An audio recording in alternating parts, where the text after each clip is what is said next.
going to discuss the overall process of writing a research paper. In this class, most of this is broken down into smaller steps, but this presentation will give a light overview to the process in its entirety. There will be in-depth presentations for each of the steps of this assignment. So in this presentation, I hope to give tips on how to start and how to keep organized by providing this general overview of the entire process. It all begins with an idea. In this class, we are focusing on text mining, so likely the data will come from a source on the internet. Although, if you have other data or other ideas for getting data, just let me know your thoughts because ultimately it's your paper. Begin by thinking about questions you have and might be able to answer, or at least address it with data analysis. You should talk over your ideas with someone else. It can be your classmates or your dog if you want less give and take in the conversation. You should write down your ideas and begin looking for possible data sources. The important part in the first step is to keep it broad. So you can be flexible so that you can ensure you are able to modify the idea if it needs to be modified.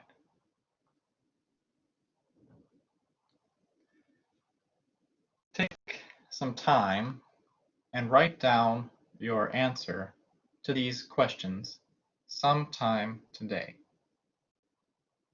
It may change, and that's okay, but you have to write something every day.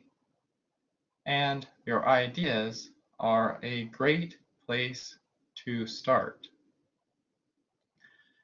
We will be searching for related studies, getting the data, and discussing your research.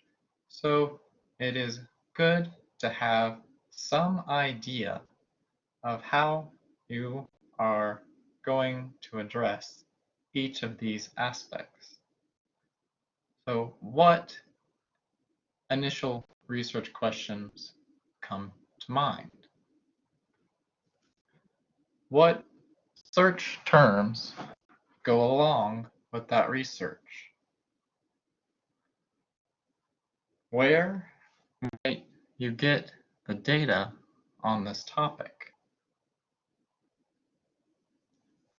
You need to be able to answer a simple question, sometimes called an elevator speech, where you can say, my study is about, and you need to be able to answer that question in about the amount of time it would take to get on and off of an elevator.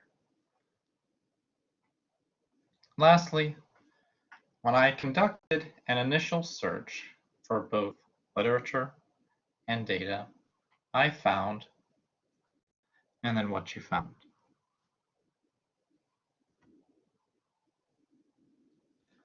I generally begin each paper by finding a paper by someone else on a similar topic that I enjoyed reading or that is published in the journal I intend to submit the paper to. I will use it for background research, but more importantly, I will use it as an outline, just as I get started. This step may or may not happen this early in the process, but I think it is important to know where you are going before you start heading there. Examine the paper instructions and find an example paper or a few example papers and begin making the outline. Make headings for the major sections of the paper. Then, as you research and before you begin to write, make a note about what each paragraph is going to be about. This is when seeing how someone else set up their paper is helpful. You should do this before writing each section of the paper, and then ensure that you transition from one idea to the next as you write each paragraph, and from one section to another.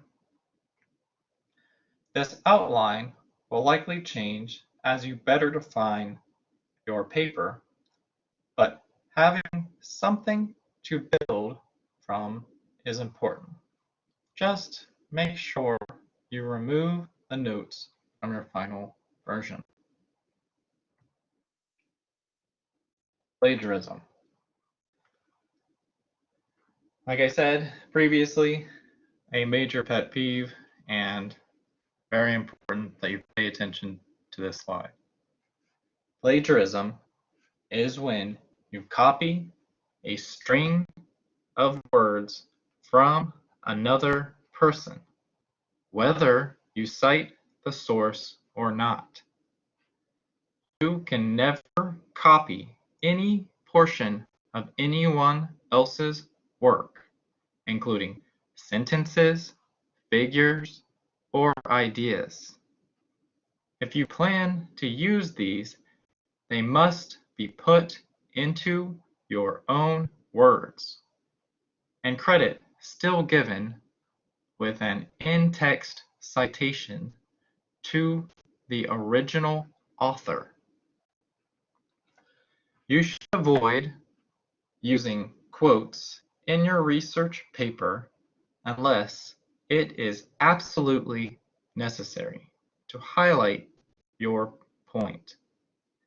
If you use quotes, it must be done sparingly, and they must be short, but really try to avoid using them if at all possible. We will talk more about the annotated bibliography later, but it is a great way to avoid plagiarism because it will organize your thoughts into your own words. Most sentences in the research paper will end with an in-text citation. Exceptions being anything that you truly created yourself, which will mostly be at the end of the paper. Use example papers to see how this is done. Plagiarism is a very serious offense, and the use of the internet has made it a pitfall because it is so easy to copy other people's work. But remember that this is intended to be a published paper, and you cannot publish other people's work, and that plagiarism will be reported. It can be the ruin of your career. Research papers should be written in third person, generally. Some journals allow for first person, but it is increasingly moving over to third person So in keeping with that, your paper should be written in third person. You should say the researchers or the authors instead of I or we, in keeping with this. You can say this study as well, but it still should be used sparingly, only when you really need to reference what you have done or what the paper is going to do. The language of the paper should be formal and not read like you are writing to a friend. If you have trouble with that, please let me know and I will find an appropriate resource to help you. You should not use acronyms in papers, and if you must spell it out the first time, and you must spell it out the first time and not assume everyone reading knows what the acronym means. You also need to use inclusive language and try to avoid referring to specific countries, roles, genders, or other specifics unless it directly applies to your research. In the following slides, I will go through the sections of the final research paper, but this is not the order in which you should write them. I'll talk more about that in each section, but just keep it in mind that this is presentation order and not writing order.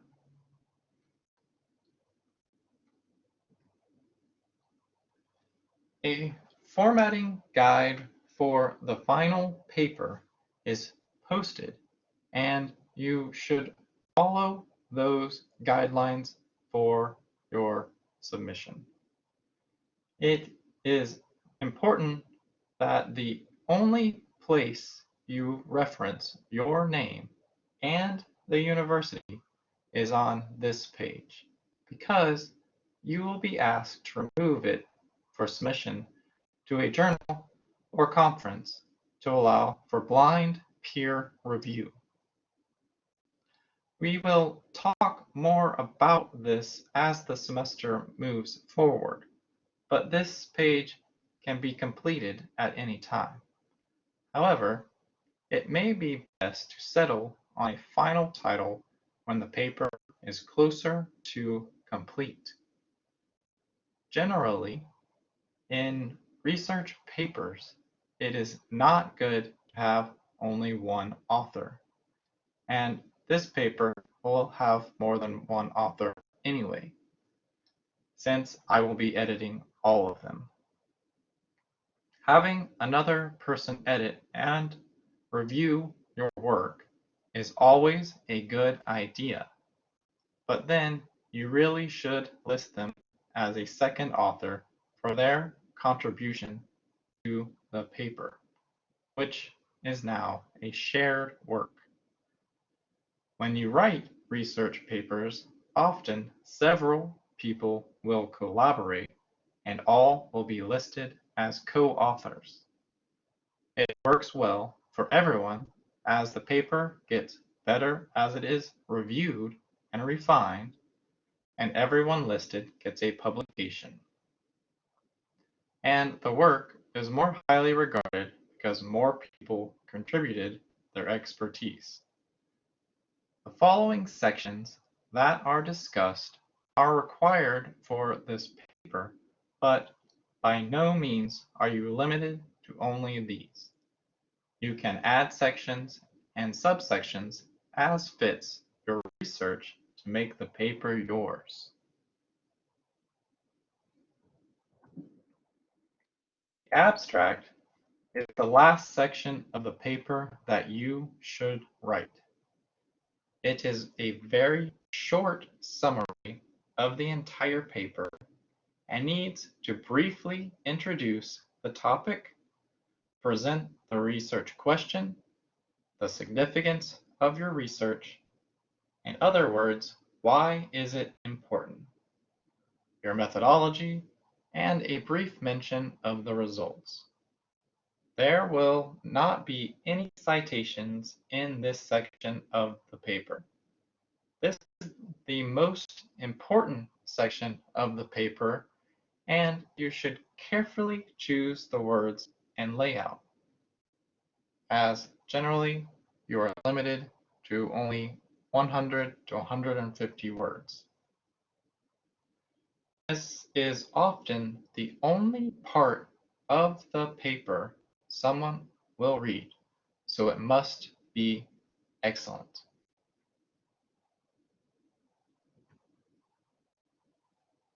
The introduction. This section of the paper introduces the topic.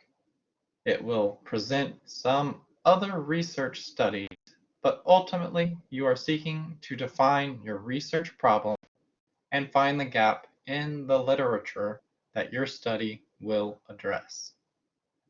Ultimately, your research will be a new idea and answer your specific question, which is why you need to determine a direction first and then be flexible when defining it. You will need to explain what the paper addresses and, at the end of this section, state the research question.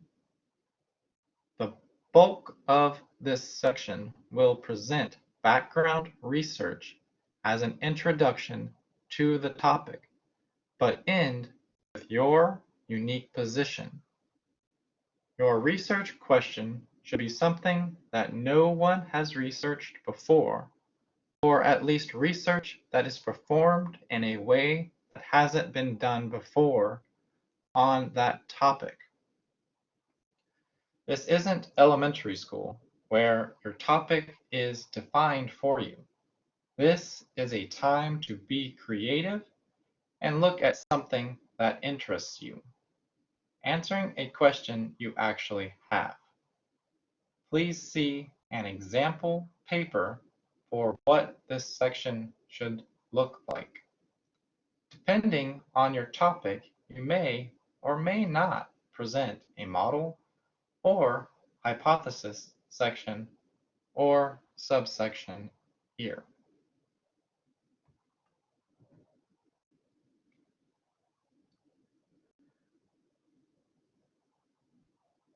In this course, this is the first section of the paper you will submit, and another video will explain it in depth.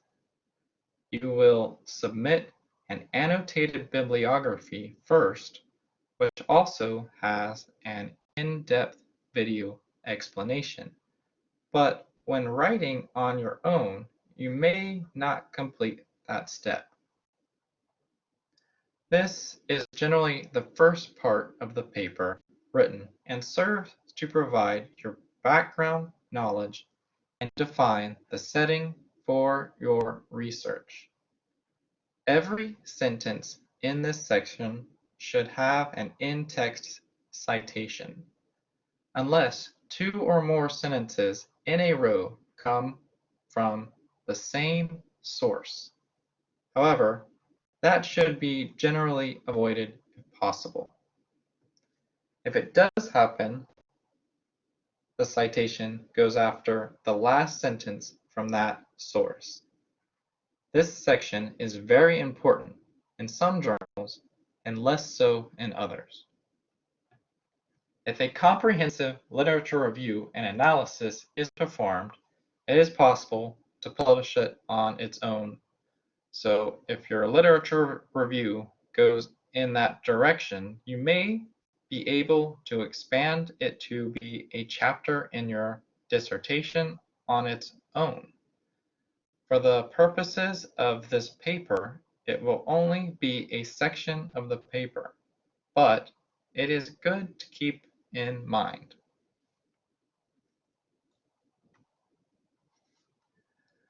The methodology section.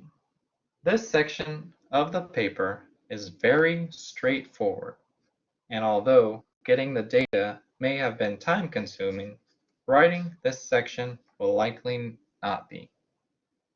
As you collect the data, write down what you have done to get it, what you have collected, and each step you took to analyze the data. Each person does this will vary from person to person, depending on the data, the topic, and how you chose to perform the analysis. You can get ideas from reading other research papers and trying to replicate certain methods.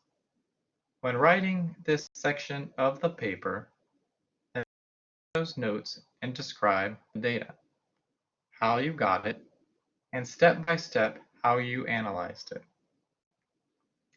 This section can be written at any time during or after you have done your data collection and analysis. This is laying the foundation for the next section, your results. So it lays a foundation and almost builds suspense for the next section. This section is very formal and straightforward. It is usually the easiest section to write and, hopefully, requires the least amount of revision. After all, it is simply what you did to get your results. Following from the methods, you now show your results, what you found, in a mathematical way. Tables or figures will often present numbers or findings in another way. It is acceptable to put other types of data visualizations here as well. If your table are clear and anyone can look at them and understand them, then you should not describe what is in the table. You can explain it, but not discuss it. This section is really just for presenting what you found and not for drawing conclusions from it. You allow the reader to draw their own conclusions, but don't worry, your turn to do so is coming, just not in this section of the paper. You may present many tables if you had many findings, or perhaps just one. Neither is better or worse than another. It just depends on your research and analysis. Depending on this topic, this section may have many words describing the results, or just a paragraph introducing them. Do what works for your specific results.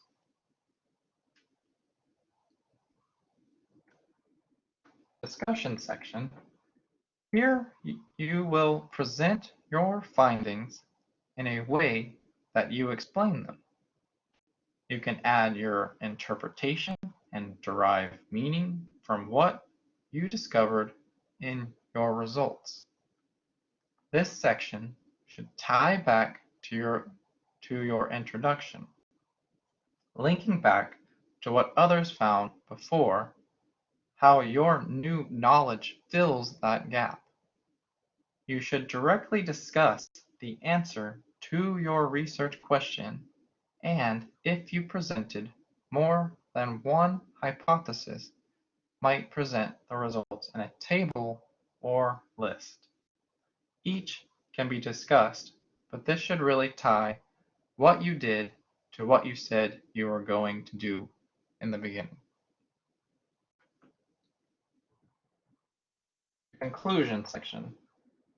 This section is generally rather short, just a paragraph or two, that brings together the entire paper and highlights any profound findings presented in this paper.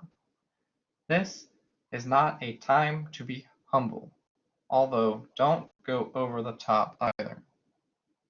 Likely, your research isn't exactly world-changing, but it has a contribution that you should be justly proud of in presenting. That should be evident. It is going to lead into the implications, so transitioning is also important here. Next is the contribution section. You will need to outline the contribution that your paper can make. Did you find something that can be used by everyone every day? Okay, maybe by someone at some point. What are the practical implications of your findings? We didn't focus on drawing from a theory for this course, but if you did draw from a theory, how does your paper contribute to that theory? Does it impact methodological findings, managerial practices? It doesn't have to be all of these areas. Just explain what impact the findings have. This section should be positive, although in writing it you may feel a bit pompous. It is very important. Feel free to tie it back to the studies you are building off of. The limitations in future research section. This section is tricky. It can't be so negative it seems that the research was for nothing, but can't not acknowledge the shortcomings in the paper. For instance, did you get data from only one website? That is both a limitation and a suggestion for future research. Keep this section positively focused and very brief, but truly acknowledge the shortcomings your research faced. This section can be moved before the conclusions as well. However, it fits for you. References is the last section. References for business journals generally require APA style, so that is what we will use for this paper. There are plenty of reference materials in using APA style available online, so I will trust you to use those sources if you have questions. I don't generally like citation software as it is usually incorrect and your reference list and makes it very difficult to make changes. I am not telling you that you cannot use it if you are familiar with it. I am just telling you to double check it because the software will not lose points on the assignment if it's incorrect, so it has no vested interest. Make sure that any reference listed as an in-text citation is included on the reference list, and anything listed on the reference list is also referenced in the text. Proper citations are very important, so make sure you take the time to ensure they are correct. This should give you a good overview of what the research paper should look like and how to approach each section. There are many more resources posted to help you with all of these steps. But I find that hearing explanations helps me to connect the pieces, and I hope it does for you also. This is a time-consuming process, but you have several months, so the best advice I can give you is to write something every day.